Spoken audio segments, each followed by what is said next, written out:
Hey everybody, TC Bradley, host of God Made Millionaire TV, and I've been waiting all week for you, yes you, to come and watch this show. If you've got a God-given dream within your heart, this is the place for you to be every Sunday night. I've got an incredible lineup of guests waiting to share their God-given dreams with you right now. I have a powerful interview with two-time #1 best-selling author Chris Cebollero. Chris is an amazing business leader who's in demand as a keynote speaker, management consultant, and leadership expert. But for right now, let's crack open the vault and let's start the show.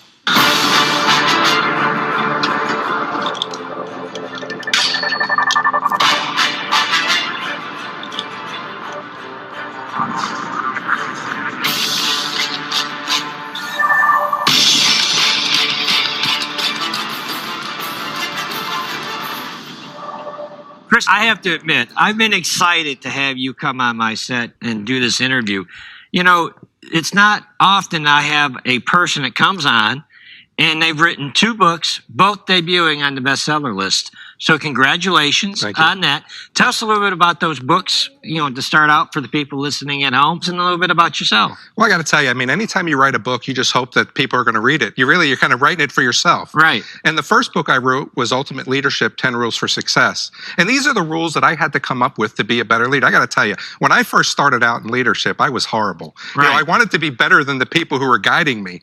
And I actually wound up to be a little worse. A little bit of that ego came out. Right. So there were rules that I had to come up with because of failures, right? My rule number 1 is never allow your emotions to dictate your actions. How do you think I learned that one? Right. I allowed my emotions to dictate my actions. And then we go ahead and we talk about emotional intelligence and what it means. And what if I told you that you have no choice but to feel your emotion first? It's what you do with it now that you're a leader that really kind of makes the difference. So my 10 rules for success.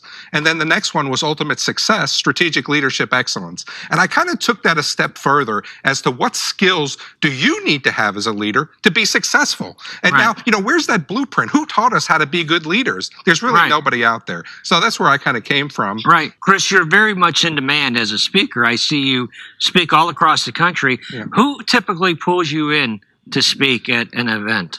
I think that there are a lot of people who want motivation. You think about the science of leadership, TC, and the science is there. And it's my interpretation of the science as to what I get out of it. And I want to be able to share my interpretation. And one of the things that I talk about when people say we want you to come and be our motivational speaker is what's plaguing your organization? Or what is it that, your group of people, what do they want to learn? And let me go ahead and build something specific to them. And I really enjoy that more than anything. So that's your zone of genius, is helping organizations identify that weak spot?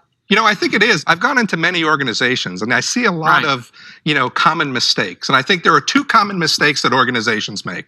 The first off is they don't cast a vision. I love it, TC. Right. When I'm speaking, and one of the questions I'll ask is, how many people out there have a vision statement? Right. And they'll raise their hand with pride. And then the next question kind of chills them when I say, who can come up here and recite it for me? I read a good book one time that said, where there is no vision, the people will perish. Right. Right. So that's a very good book, Chris. It is. So when we think about vision, if I say, think about a door, you don't see the letters D-O-O-R. You actually picture a door. We are wired to think in pictures. In the absence of vision, we don't know where we're going, or we don't know when we're going to be there. Number 2 is, I need to know my responsibility in reaching that vision. Another core mistake is that we don't invest in the people that work with us. We invite these people into our organization to help us be successful, but we don't invest in them once they get there. And that's a big, big problem as well.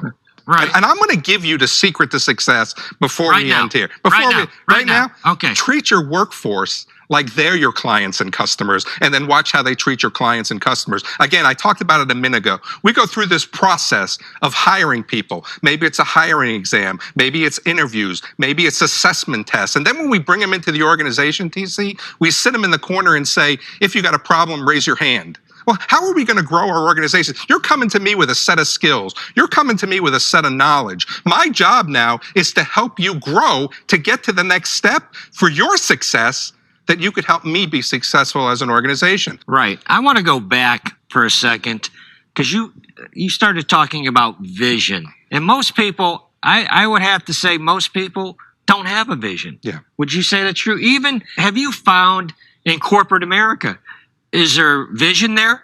Yeah.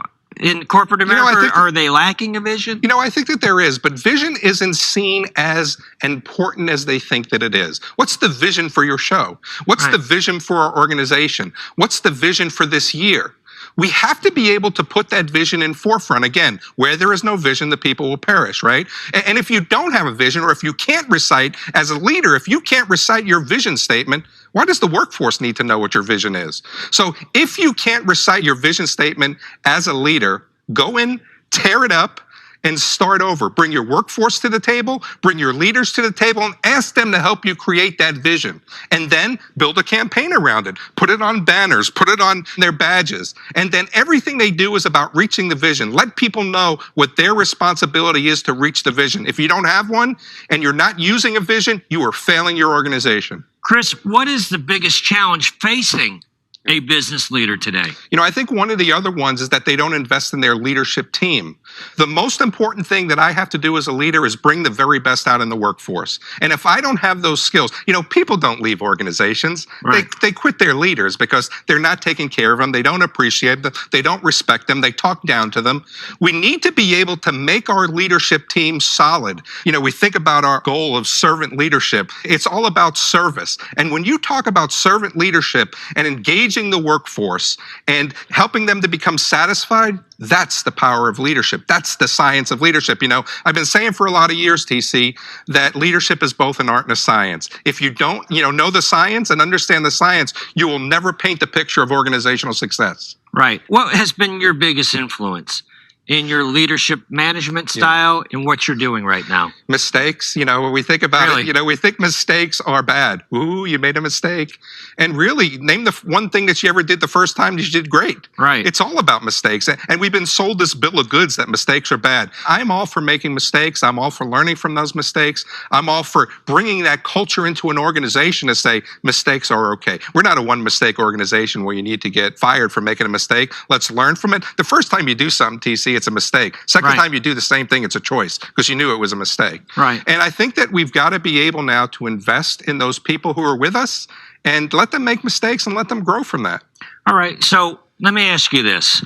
The aspiring leaders that are watching this, the people that are going to venture into that area of business, what would be your message to them? I think the first thing is to figure out why you want to do it.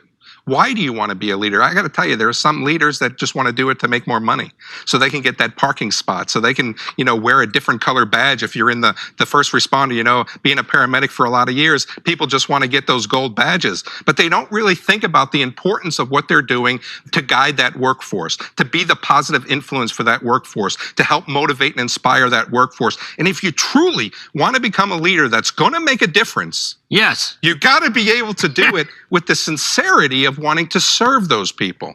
They don't work for you. You work for them. Right. You've got to give them the very best you got to get the very best out of them to help grow the organization and make the organization become successful. That's the secret sauce, man. Man alive. Chris Cebollero, we are out of time for this segment, but I have to tell you, I can see and I can hear your passion, and I can see why you're so in demand as a consultant and as a speaker.